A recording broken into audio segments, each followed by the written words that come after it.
میں اس بات پر بھی ان کا شکر گزار ہوں کہ انہوں نے پی ایچ ڈی کی اعزازی ڈگری مجھے دی، لیکن اس کے باوجود میں مولوی صاحب ہی کہلانا پسند کروں گا، اور ہر چند کی ایک اعزاز ہے، لیکن میں ان کا شکر گزار بھی ہوں، اور ہم اس بات پر یقین رکھتے ہیں کہ اللہ کے نزدیک علم منقسم نہیں ہے، ایک ہی علم ہے، وَعَلَّمَ آدَمَ الْأَسْمَاءَ كُلَّهَا، اور وہی علم بنی آدم کی طرف منتقل ہو رہا ہے اور درجہ بدرجہ اس میں ارتقاء آتا ہے۔ ہر چند کے مسلمانوں کے لیے ایک خصوصی علم اللہ نے متعین کیا ہے جو تمام علوم کا منبع ہے، الرحمن علم القرآن، جس پر صرف مؤمنین اور مسلمان ہی ایمان لاتے ہیں، اور وہ بھی تمام کرۂ ارض کے سارے علوم کا احاطہ کرتا ہے، وہ تقسیم کا تقاضا نہیں کرتا۔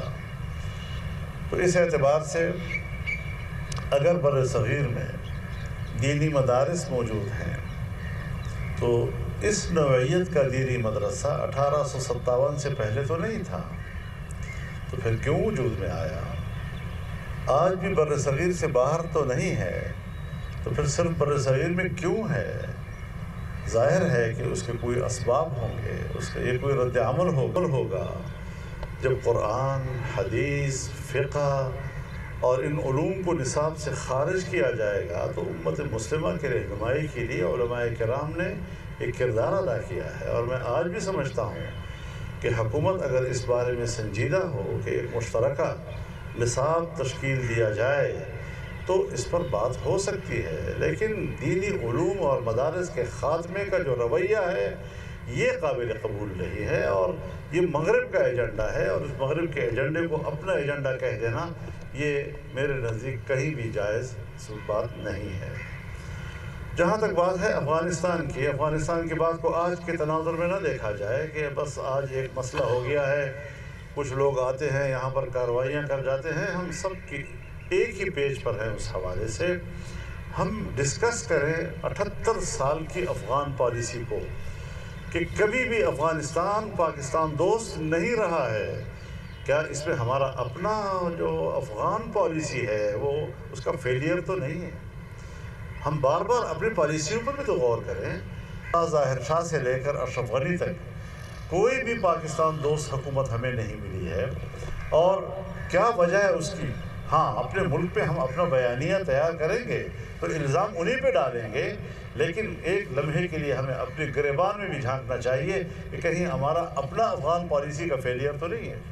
تو اس پر بھی ہمیں ڈیبیٹ کرنا چاہیے، اس پر بھی بات چیت ہونی چاہیے۔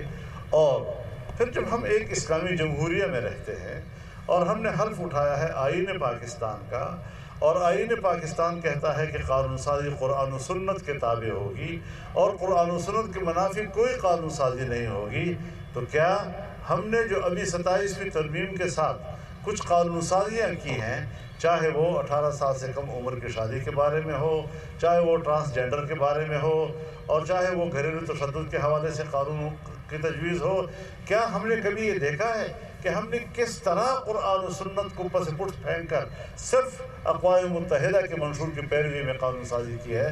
ہم نے حلف کسی اور چیز کا اٹھایا ہے، ہم پیروی کسی اور چیز کی کر رہے ہیں۔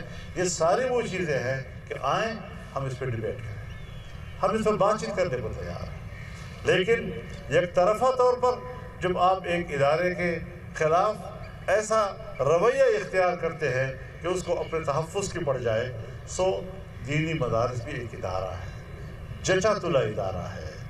ہمارا امتحانی نظام پاکستان کے تمام بورڈوں سے بہتر ہے، ہمارا ٹیلنٹ سب سے آگے ہے۔ آپ دنیا کی رینکنگ میں جائیں، آپ ہر شعبے میں دنیا کے پتہ نہیں کس کونے قدرے میں پڑے ہوئے ہیں۔ عدلیہ آپ کی کہاں پڑی ہے، تجارت آپ کی کہاں پڑی ہے، اقتصاد آپ کا کہاں پڑا ہے، سب چیز میں آپ رینکنگ کے حوالے سے بہت نیچے ہیں۔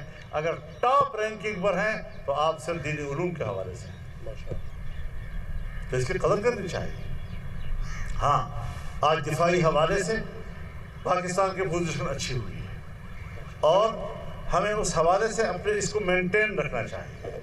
ہم پاکستان کی طاقتور دفاع کو خیر مقدم کہتے ہیں، لیکن دفاعی قوت کو دفاعی لحاظ سے مضبوط دیکھنا چاہتے ہیں، دفاعی قوت کو سیاسی لحاظ سے مضبوط ہونا یہ شاید یہ عوام کا حق ہے اور سیاستدانوں کا حق ہے۔ تو اس حوالے سے ہمیں سیاسی اداروں کو مضبوط کرنا چاہیے۔ تمام ادارے مضبوط ہوں گے تو ہم ایک قوم کی طرح آگے بڑھ سکیں گے۔ ایک دوسرے کی بالادستی کی بجائے ہمیں آئین کی بالادستی کی طرف جانا چاہیے، ہمیں پارلیمنٹ کی سپرمیسی کی طرف جانا چاہیے، ہمیں عوام کے حق اقتدار کی طرف جانا چاہیے اور ان کے ووٹ کے حق کو اور ان کے تقدس کو تسلیم کرنا چاہیے۔ یہ وہ چند بنیادی چیزیں ہیں جس پر میرے خیال میں اصولی طور پر تو کوئی اختلاف نہیں ہے، لیکن عملی طور پر ہم اس پوزیشن میں آ جائیں، ہم اس کا خیر مقدم کرنے کے لیے تیار ہیں۔ آپ نے جو ذکر کیا کامران خان ٹیزوری صاحب ہوں یا فیصل واوڈا، ان کا ایک خاص پس منظر ہے موجودہ سیاسی منظرنامے میں۔ آپ اس وقت مزاحمت کی بات کر رہے ہیں اور موجودہ نظام کے مخالف ہیں۔ موجودہ نظام کے دو بڑے بینیفیشری اور دو بڑے پلر ہیں، کس طرح یہ آپ اپنی بات کو مزاحمت چاہتے ہیں یا مفاہمت چاہتے ہیں؟ انہوں نے بھی اپنی بات کہہ دی، میں نے بھی اپنی بات کہہ دی، اب مزید بال کے کھال اتارنے ہیں آپ بات کی فیصلہ آ جائے۔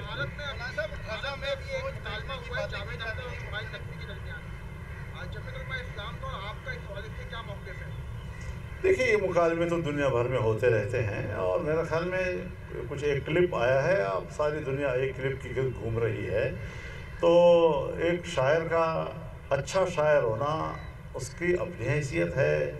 میں فیض احمد فیض کا بھی مداح ہوں، میں احمد فراز کا بھی مداح ہوں بطور فن شعر کے، لیکن ان کے خیالات سے اتفاق نہیں ہے اور اس طرح کے مکالمے اگر دنیا میں چلیں گے تو نئی نسل کو آگاہی ہوگی، اس کو شعور ہوگا، تو اس کا تو میرے خیال میں اس کو مولانا صاحب پاک افواج کی مختلف جگہوں سے اطلاعات آ رہی ہے کہ غزہ بھیجا جائے گا، تو آپ کیا سمجھتے ہیں کہ غزہ پاک افواج کو بھیجا جائے اور کن شرائط میں بھیجا جائے؟ ہمیں ایک طرف تجربہ ہے جب بریگیڈیئر ضیاء الحق گئے تھے اور اردن میں انہوں نے فلسطینیوں کے خلاف کارروائی کی تھی، آج بھی فلسطینیوں کو وہ بھولا نہیں ہے۔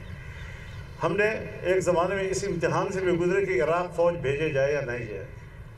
اب یہ پیس کیپنگ فورسز، تو یہ پیس کیپنگ نہیں ہوتے جی، یہ جنگ کیپنگ، وار کیپنگ فورسز ہوتی ہیں جس کا نام معصوم رکھا جاتا ہے۔ پاکستان قطعاً یہ غلطی نہ کرے کہ وہ بین الاقوامی اس فورس کا حصہ بنے کہ جہاں ایک بار پھر فلسطینیوں کو ہم اپنی بندوق کا نشانہ بنائیں۔ ایسی حالت سے پاکستان کو گریز کرنا چاہیے اور عالمی سطح پر ہمیں متنازع نہیں بننا چاہیے۔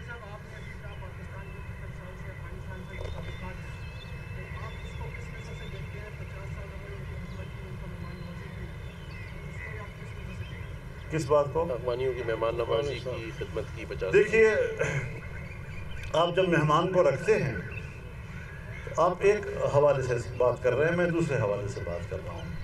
آپ کے گھر میں مہمان ہے، اس نے 3 دن گزارے، ہفتہ گزارا، مہینہ گزارے، 3 مہینے گزارے، سال گزارا، لیکن اس کو نکالتے وقت آپ نے اس کو لات مار کے نکالا، کیا آپ نے اپنی پوری مہمانداری ضائع نہیں کرتی؟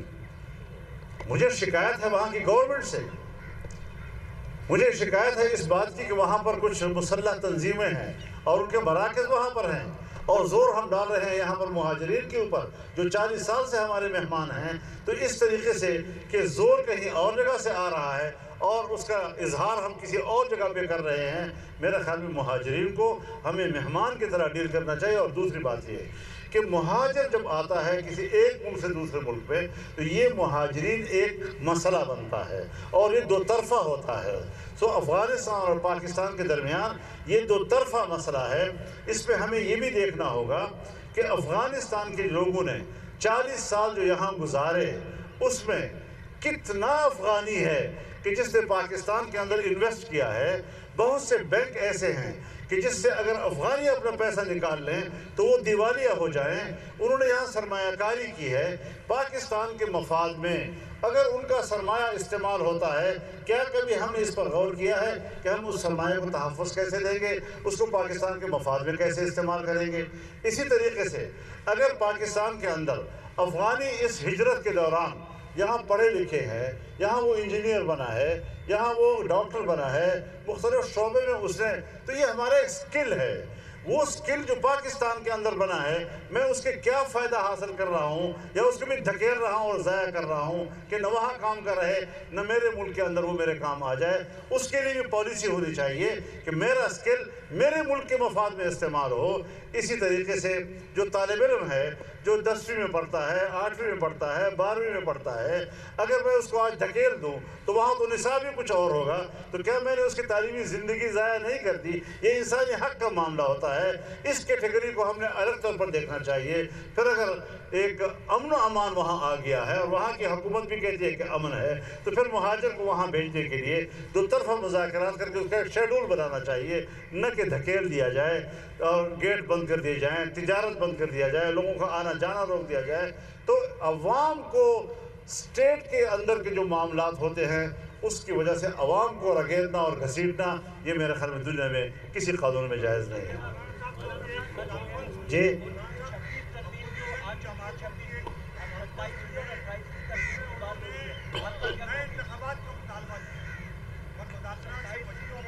چھبیس کو ابھی نہیں اسد کیسر صاحب نے کانفرنس کی؟ دیکھیے، دو سوالات آئے ہیں۔